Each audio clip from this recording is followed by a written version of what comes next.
Kare Mapentuga, and welcome to Africa Good Morning, the show that keeps you up to date with the latest news in Africa and beyond. My name is Glenora Shipura, joined by the lovely Aina Raiza-Koyo. Good morning. Good morning. How are you? I'm doing very well. I've not done this show with you in quite some time. Yeah, we haven't. But to get into the top stories for this morning, rescued Kenya called followers to face murder charge.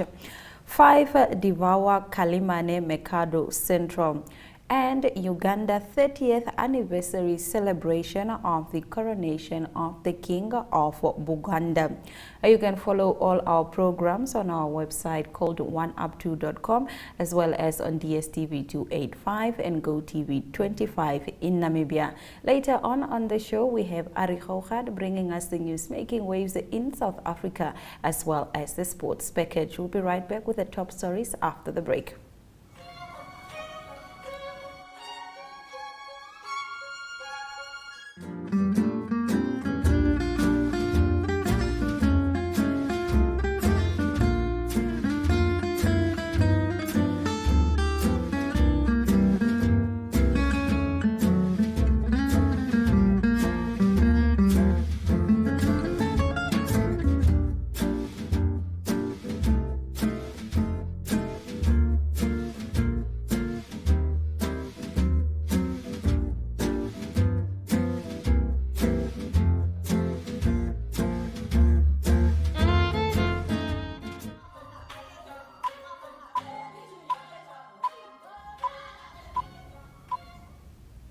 All right, here are the top stories. We start off with Kenya. Rescued Kenya called followers to face murder charge. 41 people who were rescued from a doomsday cult in Kenya earlier this year are able to charge this year are to be charged alongside the leader with murder and other offenses. Prosecutor says the victim 10 suspects were parents or grandparents of children who died or are missing, and allege that they were capable of what had happened to them. The cult's leader, Paul Mackenzie, is accused of encouraging his followers to starve themselves to death to enter heaven before the world ended. Police investigating the apparent mass suicide have so far exhumed over 400 bodies from the Shakahola forest in southeastern Kenya. More than 600 people are still missing. In our next story, a devastating fire of great proportion is currently hitting the central market of Quelimane, causing significant damage and leading to the displacement of several local traders. The fire broke out in the early hours of Tuesday morning, quickly consuming the iconic trade hub, considered the main economic center of the city. So far, no fatalities have been reported due to the fire, but some people suffered minor injuries during the evacuation of the site. An investigation to determine the cause of the fire has already begun, and the authorities promised to investigate all the details to clarify what happened. Quelimane Central Market is a symbol of the city's economic identity and a meeting point for residents and visitors in search of a variety of products. With its partial destruction, a concerted effort will be needed to recover and revitalize this important infrastructure. In our next story, Nigerian leader takes action to ease the cost of living. Nigeria's President Bola Tinubu has announced a raft of measures to tackle the rising cost of living, which has prompted civil unrest and looting. In a televised address to the nation, Master Tinubu said he had ordered the release of 200,000 tons of grains from strategic reserves. He also promised to increase the minimum wage, encourage more and better paid jobs, and financial help for the farming, manufacturing, and smaller business sector. Master Tinubu said he understood the difficulties people face, but defended his recent scrapping of a fuel subsidy, saying it had saved Nigeria some 1.3 billion. Now in our next story, UAE to set up anti-money laundering bodies amid scrutiny. The UAE announced plans on Sunday to establish judicial bodies to prosecute money laundering and financial crime following increased monitoring by a global watchdog dedicated to battling illicit cash flows. The official WAM news agency reported that the United Arab Emirates has approved a proposal to establish federal prosecution entities specialized in economic crimes and money laundering. It said the move represents a first step towards investigating and cracking down on shady financial transactions. The proposal calls for the creation of prosecution offices specialized in illicit finance. It comes more than a year after the Paris-based Financial Action Task Force added the UAE to a grey list of nations subject to greater oversight because of concerns over illicit finance. The FATF listing in March 2022 came as a blow to the UAE's reputation as a major financial and business hub. The watchdog has since upheld its decision, but a joint report noted improved efforts in the UAE to tackle shortcomings. All right, and moving over to our next story, in Uganda, they held the 30th anniversary celebration of the coronation of King of Buganda. Thousands of Ugandans on Monday thronged the palace grounds of the country's largest kingdom, Buganda, defying rain as they danced and ululated to mark the 30 years since the coronation of King Ronald Mawenda Batebi II. Dressed in traditional attires, with men wearing a white tunic called kanzu and women donning bitenge dresses, the revelers prayed for the 68-year-old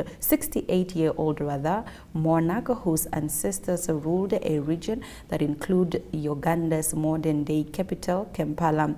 As the sound of royal drums reverberated, the king, wearing the customary ceremonial attires of the leopard skin and cloth made of tree bark, waved to the crowd while a supporter hoisted him onto his shoulder. "This is a joyous moment," said Charles Peter Mayiga, Prime Minister of Buganda, which is a constitutional monarchy with Uganda. School children performed songs during the celebration at the Hilltop Palace in Kampala as officials from the kingdom and the central government watch. The king, known as Kabaka, occupies a largely ceremonial role, but has previously had run-ins with the government over President Yoweri Museveni, who has ruled over Uganda with an iron fist.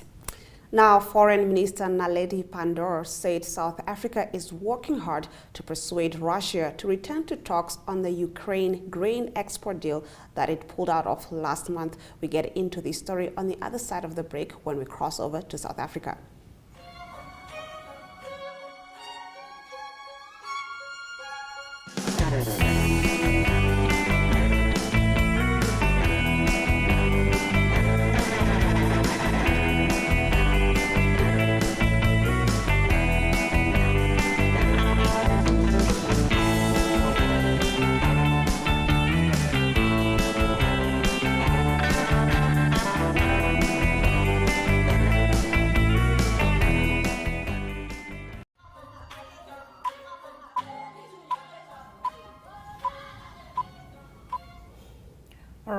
In our next segment, we talk to Ari Hougaard all the way in South Africa. Good morning, Ari. How are you doing? Yes, very good morning, Aina and Glenora and everyone. Yes, nice morning here in Cape Town. All right, it is a beautiful morning in Windhoek indeed. Now, the Foreign Minister Naledi Pandor said South Africa is working hard to persuade Russia to return to talks on Ukraine grain export deal that it pulled out of last month. Please tell us about this. Yes, South Africa quite involved in negotiations there, and there was also the Africa-Russia summit that was quite recently. That is Minister Naledi Pandor. It's important for that grain to come out of Ukraine as well. Just briefly, it's an arrangement that was made between Russia and Turkey and the United Nations. That is for the Ukraine to export grain of about 30 million tons annually, but there's been inspections. The agreement is inspections by United Nations and by Russia but Russia pulled out of that agreement. So South Africa concerned about the wheat. Grain, obviously there's different grains. You've got maize and soya and sunflower and wheat. But for South Africa, we need wheat. That is the wheat there. We need it for our bread. And we import about 2 million tons per year, which is 34% from Russia and also 4% from Ukraine. So that is important for us. For South Africa, at least, there was good maize crops the past year. There's an excess of about 3 million tons that can be exported. That is maize that we make millipap with, that we enjoy so much. And then also, well, we've got the soya beans. That's we also have enough of that in South Africa at the moment. There was a good crop of that, and there's about 300,000 tons of that available to export. And also sunflower, there's enough also in South Africa. But it's wheat that we need. So it also the world needs to stabilize in terms of it is Russia, one of the big suppliers of wheat, and also South Africa get most of our wheat from Australia at the moment. Now, I understand that the EFF drew big crowds at their 10th year celebrations in Johannesburg in campaigns gearing up to the 2024 elections. Yes, it's every 5 years elections in South Africa, national elections. It's coming up again next year, 2024, and that's the 10-year celebrations of the EFF. Just going back, 2014, they had 6.3% of the support, grew to 2019 to 10.8 support. And there's polls suggesting that the next year it could be as high as 12.8 or 13%. So it's a growing, big numbers. That was 90,000 people there in the stadium, huge numbers. It is in the news also for a controversy. Obviously, it's well known, well documented, the Kill the Farmer, Kill the Boer songs that's been singing. So the DA, the Democratic Alliance, they approached the United Nations Human Rights Committee. So obviously the concern is that it incites violence, but also the Equality Court early in the year, last year, ruled that it does not constitute to hate speech. So that is a bit of a concern, I think, for us South Africans. We don't really need that. I think in that song also the words is shoot to kill. So you don't really want that at this time of elections. And also, I think on the other side of the spectrum, we still have people in South Africa that want the old South African flag and sing the old anthem. We don't want that as well. So I think we need to move away from the old things and definitely don't sing songs that kill people. So hopefully that will be addressed in the right way. All right, now, Ari, we understand that the prices of diesel, petrol, and paraffin has increased significantly. Tell us more. Yes, South Africa, like the rest of the world, is there's a saying, we almost like sitting ducks. We're waiting to see what the oil price do, and the oil price went up again to $88, close to $90 a barrel. That makes a big influence. The rand dollar was a bit stronger for South Africa. It was closer to 18 rand a dollar. That's a paraffin stove there that was briefly there in shot, and that is significant because paraffin there goes up by 71 cents, and it's almost 2 million people in South Africa that use paraffin as their source to use in the kitchen for stoves. So 2 million people is almost the population of Namibia, and so it's a big percentage of people that's going to be a lot more expensive. Just petrol going up 37 cents as from today. Diesel quite significantly 72 cents. So it's quite a rise in cost for the consumer, and that obviously pulls through to lots of components of the economy when the petrol and the diesel goes up. So hopefully South Africa can survive this. It's not good. Hopefully the price of diesel, the price of oil will come down a bit, and that will stabilize again. Well, we also wish the same for you guys, that the prices do come down. Now, in your last story, I understand that the South African women's soccer and netball team are in the spotlight today, both having two important matches today. Can you get into this story? Yes, I think it needed to be a Saturday today. So it's a big day for South African women's sport. It just happened to be today. It's two World Cups in women's sport going on at the moment. That's the football, the soccer World Cup going on in Australia and New Zealand. A massive game for South Africa, Banyana. They're playing against Italy today. If they beat Italy today and also Sweden beat Argentina, then Banyana do qualify for the playoffs. So that is massive. That is later today in New Zealand, in Wellington. And then also at the same time, it's the World Cup netball taking place in Cape Town as well. And it is Jamaica that put some pressure on South Africa beating Uganda, but South Africa today play against New Zealand. A very tough game for them against New Zealand, the World Cup champions. So also there's permutations that South Africa need to beat New Zealand to try and qualify, but then they need a favor later for New Zealand to beat Jamaica, or Jamaica to beat New Zealand tomorrow. So there's lots of permutations, but let's focus on today. Nice to see. It's Banyana against Italy, massive game, and then later it is netball, South Africa netball team against New Zealand. So we'll get the popcorn ready and something to drink as well. Well, we definitely wish both teams all the best. Thank you for bringing us these stories, Hougaard. Thank you, Glenora. Thank you, Aina. Nice talking, and a blessing. A great day for everyone. Bye-bye. Thank you very much. We do receive those blessings. We are going to take a look at the weather predictions for Southern Africa. Stay with us.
In our economic news this morning, Botswana, South Africa seeks funds for $230 million mine mineral line.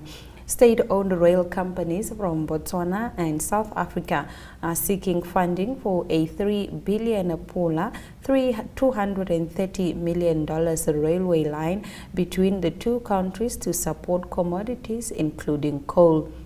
The Mamabula link will run 113 kilometers and have a capacity of 24 tons a year. It will connect to existing routes to South Africa's Richards Bay and Maputo Port in Mozambique, both key exports terminals for bulk minerals. Tanzania and Russia sign aviation pact. Tanzania and Russia have made 3 improvements on the current bilateral air service agreement to expand the air transport network and boost tourism and trade between the two nations. The Tanzania Civil Aviation Authority announced over the weekend.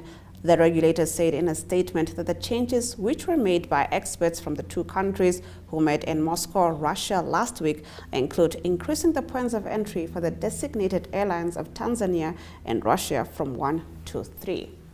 All right, let's have a look at our economic indicators, proudly brought to you by Bank Fetuk.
Let's now take a look at our sports news with Ari Hougaard. Good day everyone, time for international sports news, and starting off with cricket news first. It's news from the Ashes cricket series, the men's cricket Ashes between Australia and England that completed in England. It was quite a competitive 5-test series. In the end it ended 2-all draw, and that was because the 5th test, the final test, was won by England by 49 runs to draw the series 2-all. One of the tests ended in a draw, and by 2-all it is Australia that retained the Ashes, and that is because the previous Ashes series in Australia, it was the home team Australia that won that series. What happened in the 5th test was Australia needed 384 runs to win. Big task in the 4th innings on the 5th test, and they got to 334 all out. It was 49 runs short. England won by 49 runs. They had a good score overnight, 135 for no wicket, but lost their 10 wickets on the 5th and final day. And significant also for Stuart Broad, he's the seam bowler from England. He announced his retirement just before the conclusion of the 5th test, and during the test series he achieved 600 test wickets, and he also took the last wicket, that is for England, to beat Australia in the 5th test. He ended with 604 wickets now in his test career, so a great achievement by Stuart Broad. Going on to soccer news, and it is news from the transfer window. It is the English Premier League that will start on the 11th of August. It is getting closer. Still a few teams that's trying to get a few players still in the late stages, and one of the players that's confirmed, that is Chelsea, that agreed terms. That is for the French international defender. His name is Axel Disasi, and he played for Monaco, but he will now play for Chelsea, and the transfer fee, or this fee that Chelsea bought him, was 45 million euros. Significant signing for Chelsea. They didn't have a good season, the previous one. Didn't get into the top 4 or the top 8 in the English Premier League. And now their first game on the 13th of August in the English Premier League will be against Liverpool. It's a tough home game for them to start the new season. News from Liverpool is that the international midfielder from Brazil, Fabinho, he signed for the Saudi League, and he will play for Al Ittihad, and that is in the new season also for 40 million euros. So he's not going to be available for Liverpool again. And also it was Liverpool coach, that is Jurgen Klopp, that denied that there were talks with Kylian Mbappe, the influential striker from France, and he said that he's a good player, that is Mbappe, but he is way too expensive for Liverpool to sign. And so Mbappe linked to several options. Is his club PSG Paris Saint-Germain that said that he must sign his contract by the 1st of August. So they very strong pressure on him to sign his new contract or go to another club. And other clubs interested in Mbappe is Real Madrid and also Chelsea and also Barcelona. And to conclude today's international sports news, it is Netball World Cup news from Cape Town in South Africa, and a big result for Jamaica. That is in the new format. It's a new groups that was formed, and it is Jamaica that beat Uganda. It was a tight game by 61 points to 49. They had to fight for that win, but a significant win, and they're in a good position for them to be one of the 4 teams that will qualify for the semi-finals later. The other favourites at the moment, New Zealand, Australia and England, to make that top 4 with Jamaica, and it was New Zealand to beat Wales by 83 points to 34, and it's England that was too strong for Tonga by 72 points to 46. Also, Australia had a very tough game against Malawi, but they came through in the end, and it was Australia that had to fight in the 3rd quarter. It was still, the score was very close, but Australia also going through.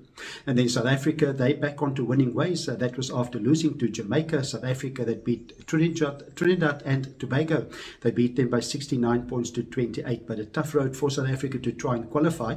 And they need to play against New Zealand on Wednesday, and that is a game that they cannot lose, but it's a very difficult game to play against the defending World Cup champions. So that's international sports news for today. Hope you have a great sport day and sport week, and we talk again international sport again tomorrow. Goodbye.